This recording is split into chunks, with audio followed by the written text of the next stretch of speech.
Japan को दिखाते हुए ये मूवी स्टार्ट होती है, जहाँ पर हमें एक आदमी दिखाया जाता है जो कि क्रिमिनल था और वो पुलिस से बचते हुए भाग रहा था। अचानक उस क्रिमिनल को हार्ट अटैक हो जाता है, जिसकी वजह से वो मर जाता है। इसके बाद हमें बड़े क्रिमिनल्स दिखाए जाते हैं जिन्हें कानून ने कोई भी सजा नहीं दी थी। इसके अलावा और भी ऐसे लोग थे जो जेल में थे, वो सब के सब हार्ट अटैक की वजह से मारे जाते हैं। अब ये डेथ सोना कोई नेचुरल नहीं था, बल्कि ये सब कुछ एक लड़का कर रहा था जिसका नाम होता है लाइट। असल में लाइट को एक एंशिएंट बुक मिली थी और वो कोई आम बुक नहीं थी, बल्कि वो एक डेथ नोट थी, और जिसका नाम भी उस बुक में लिखा जाएगा वो मर जाएगा, और मरने वाला उसी मेथड से मरेगा जो तरीका बुक में लिखा जाएगा। इसके अलावा ये बुक लोगों पर अपना कंट्रोल भी कर सकती है। अब क्योंकि लाइट को ये बुक मिली थी, तो वो क्रिमिनल्स का नाम इस बुक में राइट करता जा रहा था ताकि बुराई को खत्म किया जा सके। सडन इतनी सारी डेथ्स होने की वजह से पूरी दुनिया में दहशत फैल जाती है और क्रिमिनल्स के दिलों में तो जैसे डर बैठ गया था। इस बात को लेकर गवर्नमेंट काफी हैरान थी। कुछ लोग इसे बुरे लोगों के लिए पनिशमेंट समझ रहे थे गॉड की तरफ से, जबकि कुछ लोग इसे कोइंसिडेंस ही समझ रहे थे, यानी ये सब कुछ इत्तेफाकन हो रहा है। यहाँ पर हम ये भी जान पाते हैं कि लाइट ने बुरे लोगों को मारने के बाद अपना एक नाम भी चूज कर लिया था। उसने अपना नाम चूज किया था कीरा। कुछ लोग तो कीरा को ही अपना हीरो समझ रहे थे और ये न्यूज पूरी दुनिया में काफी वायरल हो चुकी थी।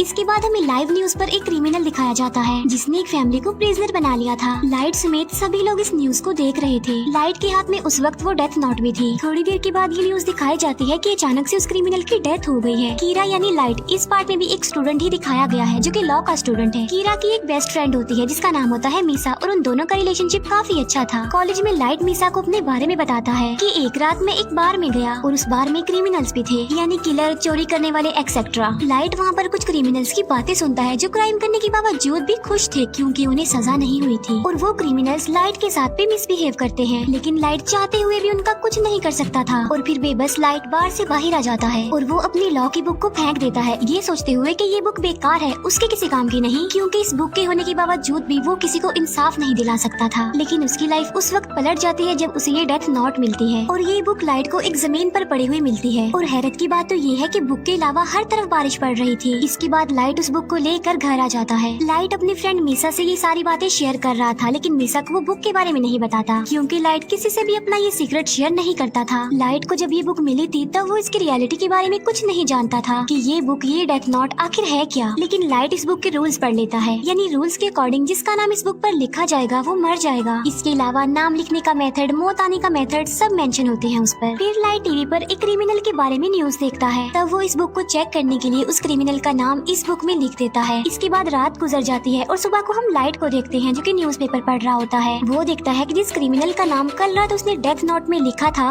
वो मर चुका है। ये देखकर लाइट काफी शॉक्ड रह जाता है। इसके बाद भी लाइट को इस बुक पर बिलीफ नहीं आ रहा था, इसीलिए वो इस बुक को दोबारा चेक करना चाहता था। और बुक को चेक करने के लिए लाइट उसी क्रिमिनल के पास जाता है जिसने बार में लाइट के साथ मिसबिहेव किया था, और अब लाइट डेथ नोट में उसका भी नाम लिख देता है और साथ साथ वो उसकी मौत का तरीका भी लिख देता है। लाइट ने उसके लिए मौत का तरीका लिखा था हार्ट अटैक, और देखते ही देखते थोड़ी देर में हार्ट अटैक की वजह से उसकी मौत हो जाती है और लाइट की आंखों के सामने ही वो क्रिमिनल अपना दम तोड़ देता है। ये देखकर लाइट और ज्यादा हैरान हो जाता है। अब क्योंकि लाइट ने सब कुछ अपनी आंखों से देख लिया था, इसीलिए उसे इस बुक पर यकीन आ गया था कि ये बुक और इसके रूल्स बिल्कुल सही काम करते हैं। लाइट जब वापस आ रहा होता है तब वो फर्स्ट टाइम इस बुक के गार्डियन से मिलता है, और इस बुक का गार्डियन था एंजल ऑफ डेथ, यानी मौत का फरिश्ता। अब क्योंकि एंजल ऑफ डेथ देखने में काफी डरावना था, इसी वजह से लाइट उससे डर जाता है। लेकिन लाइट को बाद में ये बात पता चल जाती है कि जिसके पास ये बुक होगी एंजल ऑफ डेथ सिर्फ उसी को ही नजर आएगा।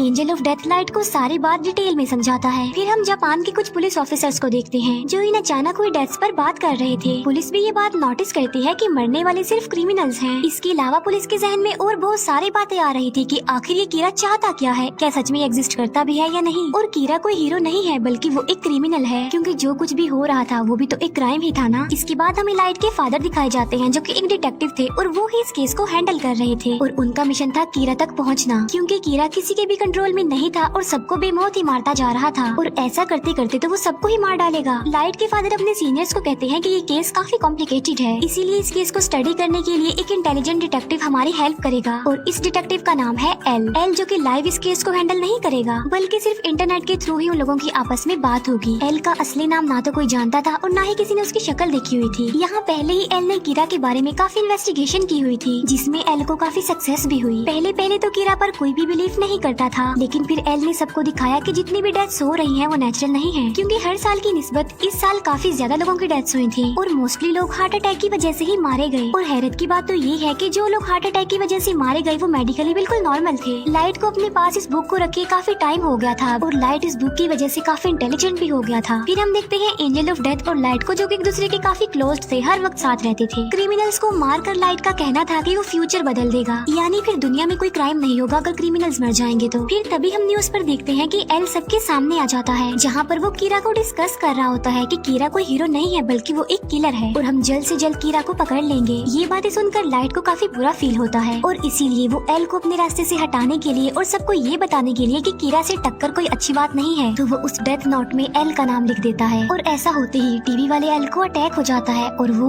मर जाता है। सब लोग ये देखकर काफी हैरान रह जाते हैं और एल ये देखकर तो काफी खुश हो जाता है, लेकिन लाइट उस वक्त शॉक्ड हो जाता है जब उसे ये पता चलता है कि जो आदमी अभी अभी मरा है वो असली एल नहीं है। फिर हम देखते हैं कि असली एल सामने तो नहीं आता, लेकिन वो टीवी पर बात कर रहा होता है और वो कहता है कि कीरा मैं हूँ असली एल। और टीवी की ये ट्रांसमिशन सिर्फ जापान में ही सेंड की गई, जिससे ये बात तो क्लियर हो गई कि कीरा तुम जापान से ही बिलोंग करते हो। एल ये भी कहता है कि कीरा तुम सिर्फ उसी पर्सन को मार सकते हो जिसका नाम और शक्ल तुम जानते हो। ये देखकर लाइट को काफी गुस्सा आ जाता है और वो काफी वरिड भी था, क्योंकि अब तक वो ये सोचता आ रहा था कि वो नहीं पकड़ा जाएगा, लेकिन अब उसे फिक्र इस बात की थी कि उसका टक्कर लेने वाला एल जो आ गया है, क्योंकि लाइट ना तो उसका नाम जानता था और ना ही कभी उसने उसका फेस देखा था। इसके बाद एल और कीरा की इस फाइट के बारे में काफी डिस्कशन होती है। एल का कहना था कि मैं एक जस्टिस हूँ और कीरा एक किलर है, इसीलिए मैं कीरा को सजा दिलवाऊंगा। एंजल ऑफ डेथ भी इस मैटर में लाइट की कोई हेल्प नहीं कर सकता था, क्योंकि एंजल ऑफ डेथ बेशक बुक के मालिक को नजर आता है लेकिन वो किसी का साथ नहीं देता। फिर हम देखते हैं कि एलिन अचानक होने वाली डेथ्स का डाटा निकाल लेता है और वो ये जान पाता है कि ये डेथ स्कूल्स और कॉलेजेस की छुट्टी के बाद होती हैं। इसका मतलब ये है कि कीरा एक कॉलेज स्टूडेंट है। फिर सबका शक लाइट पर होता है, क्योंकि उसके फादर एक डिटेक्टिव भी थे और वो कीरा के केस पर इन्वेस्टिगेशन भी कर रहे थे। अब क्योंकि लाइट अपने फादर के डाटा पर एक्सेस कर सकता था, इसीलिए वो शक के दायरे में आ गया। अब क्योंकि वो ये बात जान चुके थे कि कीरा स्कूल्स और कॉलेजेस के ऑफ टाइम में लोगों को मारता है, इसीलिए लाइट अब स्कूल टाइम में भी लोगों को मारने लगा।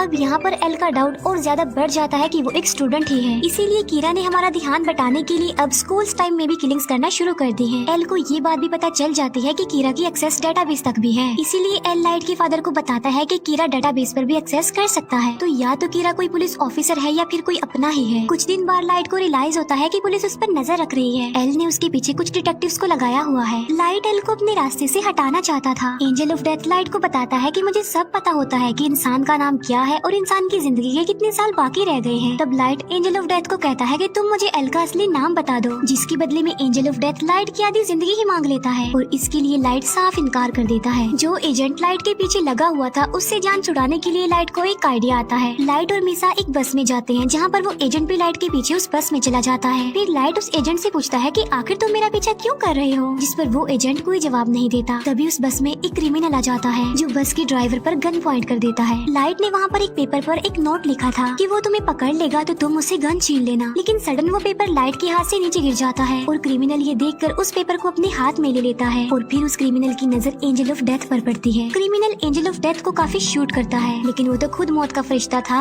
इसीलिए उसे कुछ नहीं होता। ये देखकर वो क्रिमिनल डर जाता है, इसीलिए वो बस रोक कर वहाँ से भाग जाता है, लेकिन एक कार उस क्रिमिनल को हिट कर देती है जिससे वो मर जाता है। ये सब कुछ लाइट के प्लान के मुताबिक हुआ था, क्योंकि वो उस FBI एजेंट का नाम जानना चाहता था। इसके बाद लाइट उस एजेंट को कह देता है कि अब तुम मेरा पीछा मत करना। फिर हम उसी FBI एजेंट को देखते हैं जो कि अपनी वाइफ के साथ होता है। अब लाइट क्योंकि काफी इंटेलिजेंट था, इसीलिए उसने इन एजेंट से जान छुड़वाने के लिए एक चाल चली थी। वो एल को तो मार नहीं सकता था, इसीलिए वो उन लोगों को मारना चाहता था जिन्हें एल ने हायर किया था। इसीलिए अपनी किलिंग्स का आगाज वो उस FBI एजेंट से करता है। लाइट उस FBI एजेंट से सब एजेंट्स के नाम ले लेता है जो एजेंट्स इस केस में शामिल थे, लेकिन थोड़ी देर बाद ही उस FBI एजेंट की मौत हो जाती है और वो मौत भी हार्ट अटैक की वजह से ही होती है। क्योंकि लाइट उस FBI एजेंट को जिंदा रखना नहीं चाहता था, इसीलिए उसने उसको मौत दे दी। अब यहाँ पर सवाल ये उठता है कि अगर कीरा हीरो है तो फिर वो अच्छे लोगों को क्यों मार रहा है। इसके बाद सब FBI एजेंट्स एक एक करके मारे जाने लगे। ये बात एल तक भी पहुँच जाती है और इस वजह से सब पुलिस ऑफिसर्स काफी डर जाते हैं, क्योंकि उन्हें लग रहा था कि कीरा के हाथों एक ना एक दिन वो भी मारे जाएंगे। बहुत सारे पुलिस ऑफिसर्स तो इस केस को अधूरा छोड़कर ही चले जाते हैं। अब क्योंकि पुलिस के पास और कोई भी ऑप्शन नहीं बचा था, इसीलिए वो एल को कहते हैं कि हम आपसे मिलना चाहते हैं। फिर सब पुलिस ऑफिसर्स एल से मिलने जाते हैं। यहाँ पर हमें फर्स्ट टाइम एल दिखाया जाता है जो कि बिल्कुल यंग था और किसी बच्चे की लुक दे रहा था और एजेंट तो वो कहीं से भी नहीं लग रहा था। फिर हम देखते हैं कि उस एजेंट की वाइफ भी अपने हस्बैंड की मौत पर इंक्वायरी कर रही है और वो मीसा से भी मिलती है।